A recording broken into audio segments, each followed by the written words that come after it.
Hello friends, welcome back to my channel. இன்றைக்கி நம்ம கிச்சனில் பார்க்க போகிறது சூப்பராக ரேசன் அரிசியை வச்சு ஹோட்டல் ஸ்டைலில் எப்படி முறு தோசையை ரெடி பண்ணுறதுன்னு பார்க்கலாம். இதுக்காக நம்ம இட்லி அரிசியோ பச்சை அரிசியோ நம்ம கடையில் வாங்க வேண்டிய அவசியம் இல்லை. ரேஷன் அரிசிலேயே நம்ம சூப்பராக செய்யலாம். இன்றைக்கி நான் சொல்கிற அளவில் நீங்கள் ஒரு வாட்டி ட்ரை பண்ணி பாருங்கள். உங்களுக்கு சூப்பராக ஹோட்டல் ஸ்டைலில் முறுன்னு தோசை கிடைக்கும். எவ்வளோ தான் நம்ம ட்ரை பண்ணாலும் ஹோட்டல் ஸ்டைலில் நமக்கு தோசை வரவே வராது. இன்னும் ஒரு வாட்டி இதே மாதிரி ட்ரை பண்ணி பாருங்கள். வீடியோக்குள்ளே போகிறதுக்கு முன்னாடி என்னோடய சேனலை சப்ஸ்கிரைப் பண்ணாதவங்க மறக்காமல் சப்ஸ்கிரைப் பண்ணிக்கோங்க. பக்கத்துலேயே இருக்க ஆல்னு ஆப்ஷனை கிளிக் பண்ணிக்கோங்க. அப்போ தான் நான் போடுற வீடியோ உங்களுக்கு நோட்டிஃபிகேஷனில் வரும்.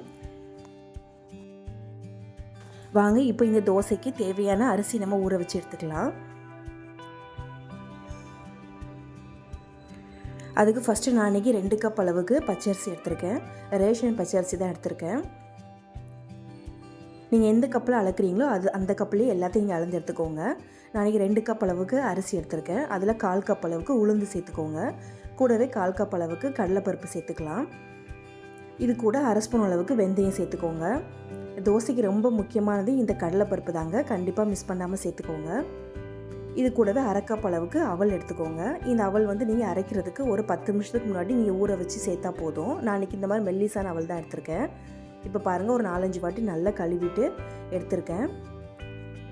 இப்போ இதை ஃபுல்லாக ஒரு 4லேருந்து 5 மணி நேரம் நல்லா ஊற வச்சு எடுத்துக்கலாம். இப்போ பாருங்கள், இப்போ நல்லா ஊற வச்சு எடுத்தாச்சு. ஒரு 5 மணி நேரம் நல்லா ஊற வச்சுருக்கேன். இப்போ இது கூடவே நான் ஊற வச்சு எடுத்திருந்தேன் அவளையும் நம்ம சேர்த்துக்கலாம்.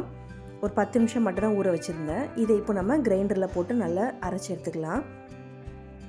இப்போ பாருங்கள், நீங்கள் கிரைண்டர் இல்லைன்னா மிக்சியிலே கூட அரைச்சி எடுத்துக்கலாம்.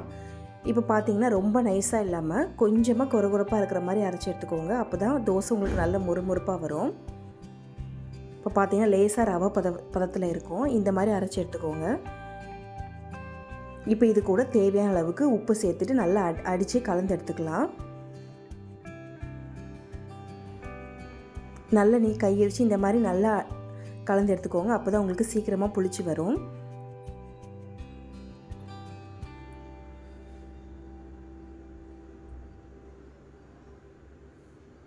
இப்போ பாருங்கள், நான் நல்லா இப்போ மாவை நல்லா கலந்து விட்டாச்சு. இப்போ இது ஒரு மூடி போட்டு ஒரு 8 மணி நேரம் நல்லா புளிக்க வச்சிடலாம். இப்போ பாருங்கள், நான் புளிக்க வச்சு எடுத்திருக்கேன். எனக்கு சீக்கிரமாகவே புளிச்சிடுச்சு. ஏன்னா வெயில் காலங்கிறதுனால சீக்கிரமாகவே நமக்கு புளிச்சு வந்துடும். இப்போ பார்த்தீங்கன்னா எந்த அளவுக்கு நமக்கு சூப்பராக புளிச்சிருக்கு. இந்த மாதிரி இருந்தால் தான் தோசை நல்லா பெர்ஃபெக்டாக வரும். இப்போ இதை நல்லா கலந்து விட்டுக்கலாம்.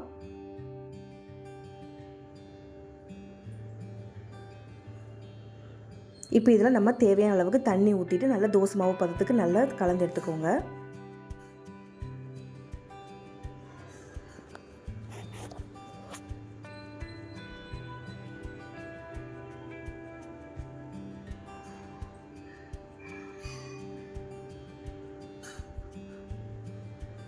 இப்போ பார்த்தீங்கன்னா இந்த அளவுக்கு நம்ம நல்லா அடித்து கலந்து எடுத்தாச்சு. இது இப்போ கரெக்டாக இருக்கும் ஊற்றுறதுக்கு நமக்கு. இப்போ நம்ம தோசைக்கல்லை சூடு பண்ணிக்கலாம். தோசைக்கல்லில் கொஞ்சமாக எண்ணெய் ஊற்றிட்டு வெங்காயத்தை வச்சு நல்லா தடவி விட்டுக்கோங்க. அப்போ தான் நமக்கு தோசை நல்லா வரும். எப்போவுமே இந்த மாதிரி வெங்காயம் தேய்ச்சிட்டு நீங்கள் தோசை ஊற்றும் போது ரொம்ப பர்ஃபெக்டாக வரும். நமக்கு பிஞ்சு போகாமல் நல்லா வரும். இப்போ நம்ம 1லேருந்து ஒரு 1.5 கரண்டி அளவுக்கு மாவு எடுத்துகிட்டு இதை மாதிரி தேய்ச்சி விட்டுக்கோங்க. இதுக்கு நல்ல பெரிய தோசைக்கல்லாக இருந்தால் இன்னும் ரொம்ப நல்லாயிருக்கும்.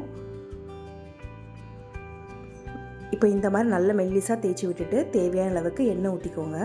எண்ணெய் இல்லைன்னா நெய் கூட சேர்த்துக்கலாம்.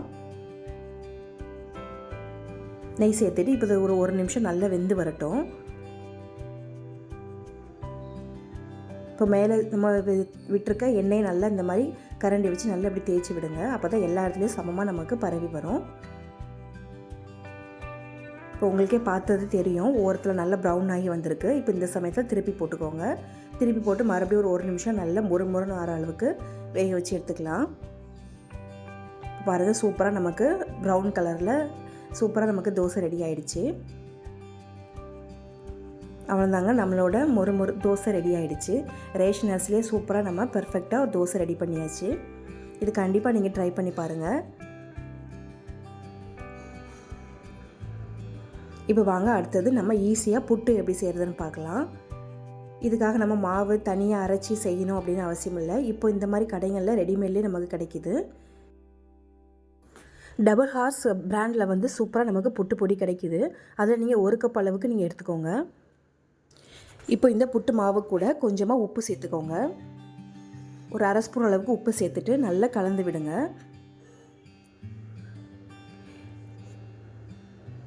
இப்போ இதை நல்லா கலந்து விட்டுட்டு நம்ம எந்த கப்பில் நம்ம அளந்து மாவு சேர்த்தோமோ அதே கப்பில் 1 கப் அளவுக்கு தண்ணி சேர்த்துக்கோங்க. நான் சுடு தண்ணி எதுவும் சேர்க்கல, பச்சை தண்ணி தான் சேர்க்குறேன். நமக்கு பார்க்குறதுக்கு ரொம்ப தண்ணியாக இருந்த மாதிரி இருக்கும், ஆனால் நமக்கு ஊறி வரும்போது நல்லா பெர்ஃபெக்டாக நமக்கு ஊறி வரும். இதை இப்போ நல்லா கலந்து விடுங்க. கட்டியில் இல்லாமல் நல்லா கலந்து விட்டுருங்க. இந்த புட்டு ரொம்ப சூப்பராக இருக்குங்க. டேஸ்ட்டு ரொம்ப நல்லாயிருக்கும். நம்ம நார்மலாக மாவு ரெடி பண்ணி செய்கிறத விட இது ரொம்ப ஈஸியாகவும் இருக்கும். டேஸ்ட்டும் நமக்கு அதே மாதிரியே இருக்கும். இப்போ இதை ஒரு 20 நிமிஷம் அப்படியே ஊற விட்டுருங்க. ஒரு 20 நிமிஷம் கழித்து பார்த்தீங்கன்னா நல்லா தண்ணிலாம் இழுத்து நல்லா உதிரி உதிரியாக இந்த மாதிரி வந்துடும். இப்போ எடுத்து பார்த்தீங்கன்னா உங்களுக்கே தெரியும், தண்ணி எதுவுமே இல்லை, நல்ல உதிரியாக இருக்குது. இப்போ இதை கட்டிகள் இல்லாமல் நல்லா கையை வச்சு நல்லா உடச்சி விட்டுருங்க.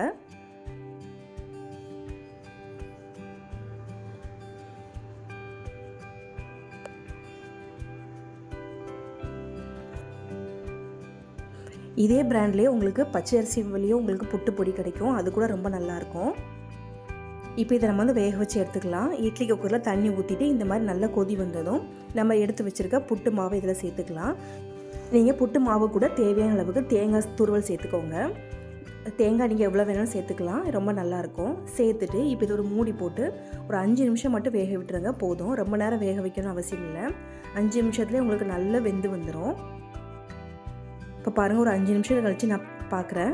சூப்பராக நமக்கு பெர்ஃபெக்டாக வெந்து வந்திருக்கு. நீங்கள் கையில் எடுத்து பார்த்தாலே உங்களுக்கு தெரியும், ஒட்டாமல் நல்லாயிருக்கும். இப்போ இது வேறு ஒரு பாத்திரத்தில் மாற்றிட்டு நம்ம தேவையான அளவுக்கு நம்ம சர்க்கரை சேர்த்துக்கலாம். சர்க்கரை நீங்கள் சேர்த்துக்கலாம், இல்லைனா நாட்டு சர்க்கரை கூட சேர்த்துக்கலாம். சேர்த்துட்டிங்கன்னா அவ்வளோதாங்க, நம்மளோட சூப்பரான புட்டும் ரெடி ஆகிடுச்சு. இதை கண்டிப்பாக நீங்கள் ட்ரை பண்ணி பாருங்கள். இது ஒரு ஈஸியான மெத்தட் தான். நம்ம புட்டு ரெடி பண்ணி சாப்பிட்றது ரொம்ப கஷ்டமான வேலைன்னு நினச்சிட்டு நமக்கு பிடிச்சது கூட நம்ம செஞ்சு சாப்பிட்றதில்ல.